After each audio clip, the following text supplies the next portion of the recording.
Alright, here is the video review for Siege SOUNDWAVE. And again, I picked him up today thanks to some tips of him showing up at Walmart's. The Walmart near work did not have him, but after I got home, ate dinner, I ran back out to another Walmart down the street from my house and found him and Starscream. So hooray! Here he is in his spaceship mode. He is a chonk spaceship. He's got a big flat front and landing skids and tape deck on the back, little antenna. I actually kind of dig it. It's not the most amazing ship, but okay, I see what you're going for here. He's like a big freight runner or blockade runner type of ship. He doesn't look like he'd be very fast, but he looks like he'd like heavily armored and could take some damage and deal out some punishment. So yeah. We're not going to pop this open, because if you pop this open in spaceship mode, like it is not as like at Comic-Con, this thing was, his tape deck door was hanging like ridiculously loose like that, and you see the tapes do fit securely in there. That's not going to happen in robot mode, but in vehicle mode, if you push that button, his tape door does spring open, but in vehicle mode it will just flip flat like that. And there's some neat little tape deck detailing inside there as well. So if you have a tape in there, he does kind of look like a flying tape deck from the back. But otherwise, that's his cargo bay, I guess. Little cockpit here. Neat little ship. His box. So, officially, I've seen some fan-made tape deck modes. There's no official tape deck mode with him. There is robot mode and spaceship mode.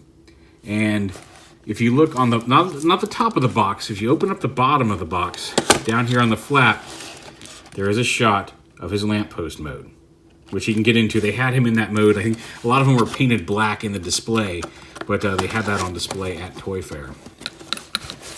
Also, if you don't want to open up the bottom of the box, and they all have, I haven't translated the what their little coded messages are on the side of the box. I'm sure somebody has.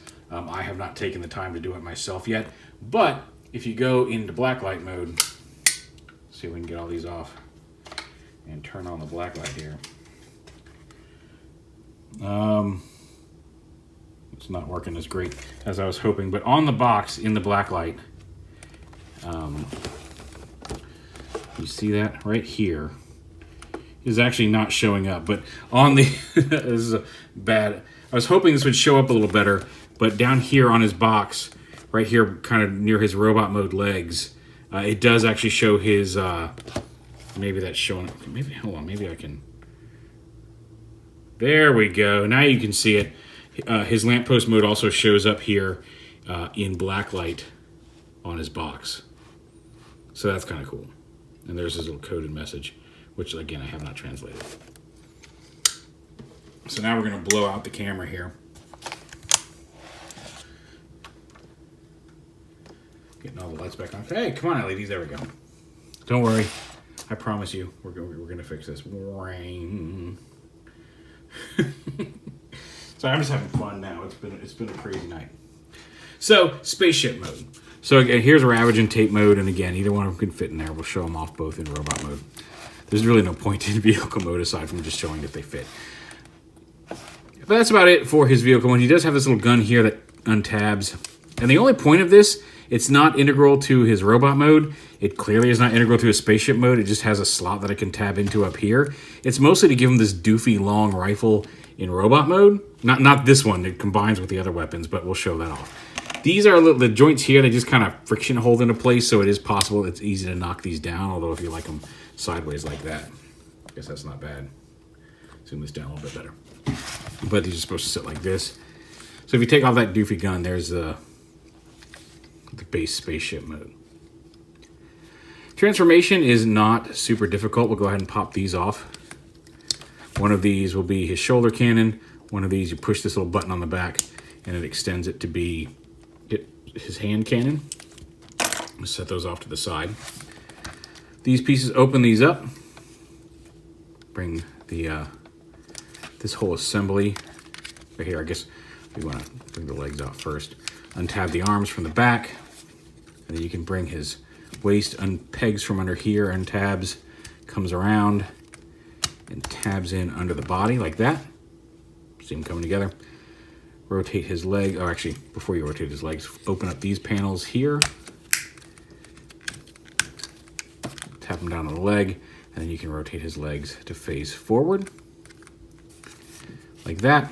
Open up these panels here, flip out his feet, fold this up, close that panel right there, and same on this side. Now right about here is where we get to, instead of going all the way to robot mode, we'll go ahead, we'll leave his head flipped up. We do need to lift this up so we can fold this in, because this won't fit. I guess it will fit up in there. I guess you can leave that up if you want to, but this little antenna folds down into his torso. But you bring these panels up here. Oh look, his gun's on a hinge, and it popped off. So put that back in there, I guess, like that. That's weird, because it doesn't even look like it rotates. It just looks like it's there to come out. That's ridiculous. Huh, I guess. Yeah, it looks like originally that was intended to give it a little bit of angling on his robot mode, but it really doesn't. It just pops out. Huh. So you leave these up here, fold his arms up, and then come around the back here, rotate this, fold it at, there's two hinges. There's a hinge here and a hinge here. So fold it at the upper hinge. I guess let's say upper, but there's a tab here that slots into a little slot here on his forearm. So fold those around like that, and then pull these up. Again, fold this around like at the gray hinge, not the blue hinge, and fold this up. And you got him, and then you just kind of angle him forward a little bit. And there's his lamppost mode. It was pointed out to me on Twitter that if you look closely at his picture, his waist is turned around for lamppost mode. So just to say that I did it, and not get all the comments, there it is. His waist is turned around in lamppost mode. Back to the video. It's a little hidden feature. You don't have to do it, but there it is. And then to transform him the rest of the way to robot mode, you stand him up, bring his arms down. These apparently flip down and around onto his back. These are like the landing skids for his vehicle mode. Bring his arms around, fold these back up against the back of the arm, flip out his fists. He does have hollow forearms, unfortunately. He doesn't have anything cool like Starscream's thigh or calf fillers. And then this whole assembly up here lifts up, comes down, his head hides in there. Clap this in like this, and then pull it on this gray hinge, pull it down, lower this down and onto his back. And there is SOUNDWAVE with his really cool light pipey eyes. The yellow actually, it's not showing up as brilliant here, but with direct light above him, he actually looks pretty glowy. There you go. And then you give him a shoulder cannon. Well, actually, before we do a shoulder cannon, I'll show you. If you take this, and you take this end of the shoulder cannon and plug it into here, and then you have to have this extended. Take this end and plug it into here. You can combine these two into this long, goofy rifle. That seems to be the only reason that they give you this gray piece. I mean, I guess you could store it. You could plug it in here on the back if you want to store it back there, but that's really the only point of this, is to connect these two guns together and be awkward in vehicle mode. But like I said, you can, if you want, you can either store it across his back like this, or you can plug it in back here. I've seen some pictures where it's just kind of sticking up over his shoulder, but that's probably just going to go in a accessory bag because you don't need it for his robot mode. Some people have made a very basic fold his arms back and fold his legs up boombox mode. You can do that, but apparently the only way to really get him to sit flat in his more standard SOUNDWAVE looking boombox mode is to pop the arms off, like pop them out of this slot. And I'm not going to do that for the sake of just showing off a boombox mode. It's possible. There are pictures out there. I'm not going to risk stressing this plastic for a boombox mode that is not intended. Now, maybe there's a secret one that is intended that doesn't involve popping the arms off. And if anybody finds that, please let me know. So we'll go here and plug in his shoulder launcher, which again doesn't even have room to really move up or down anyway. I don't know why that piece is a separate piece, but whatever. So yeah, he's got a ball jointed head. He's got dual swivel shoulders, bicep swivel, again that double hinged elbow gives you a good range of motion. No wrist swivel, unfortunately. Starscream had a wrist swivel. I think I forgot to show that off. He does have a waist swivel, dual hinged hips, and these little panels can move to get out of the way. Thigh swivel, a 90-degree hinge. It really doesn't fold any more than that. He does have some ankle tilt there on his feet, as well as a little front to back, but it's mostly just remnant, what little bit of mobility is left once you've transformed him using that transformation hinge. As we saw in the video, he can wear his tapes as sonic armor on his shoulders. And like I said, in robot mode, his tape deck does not flip all the way down. Like there were some really silly shots from, I think it was a Toy Fair, where they had this popped open and this tape deck was like flopping all the way down like it was in spaceship mode. It comes out a little farther than I'm used to seeing Soundwaves. Usually it comes out to about here, tape deck pop out, but not ridiculously so. And again, if you want to flip these open, you can put them on there. You can only fit one tape in here at a time. This does not compress or push back like the Masterpiece does. It's one tape at a time in the chest. Wear them on his arms.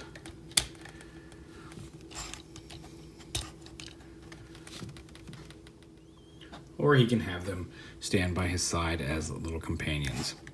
And one of the things that's neat too is if you fold Laserbeak's legs up and flip out this peg, you can actually have him actually do the landing on the arm pose like that, which is cool.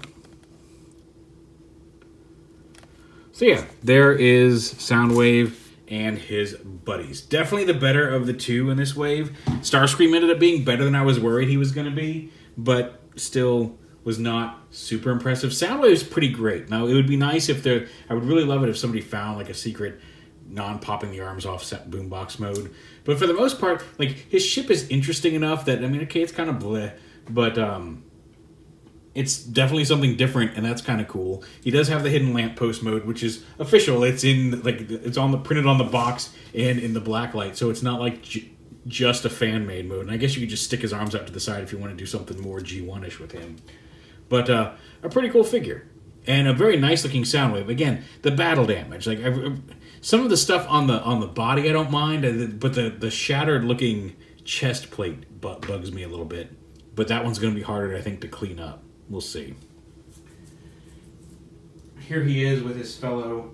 Just to get all the Siege Decepticons here so far, aside from that. Well, actually, no, I've even got the Micromasters. Aside from the Target Master.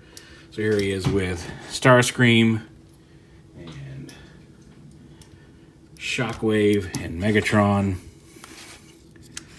and Ravage and Laserbeak and Skytrad or Flywheels, whatever we want to call them. So there's the Siege Decepticons. Soundwave is definitely... Soundwave might be... It's still like Skytrad, but Soundwave of the Voyagers especially, and I'm putting Shockwave in that category, Shockwave. But anyway, of these guys here, Soundwave might be my favorite. I wish they'd gone... If they had to have some, I get it. I wish they'd gone maybe a little less crazy with the battle damage on him. There's a lot of it. But as a figure, he's solid, he's square, he's chunky. He looks more like Soundwave, I feel, than even the Titans Return version did with the Headmaster. His head sculpt is fantastic, and the light piping is good.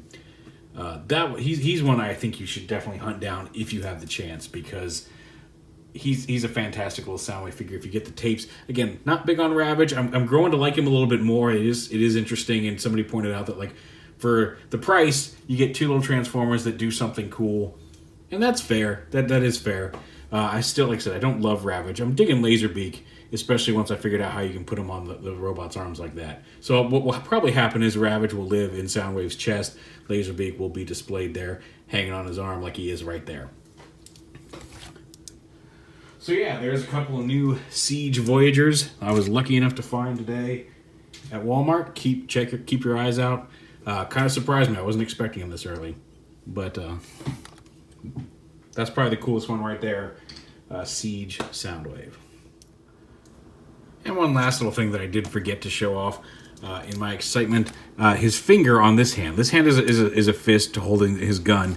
This hand, he does have the extended finger here, molded extended finger. So if you have him in the right position, and it takes a little bit of doing to get him lined up, he is pushing that finger to extend, to push his little eject button.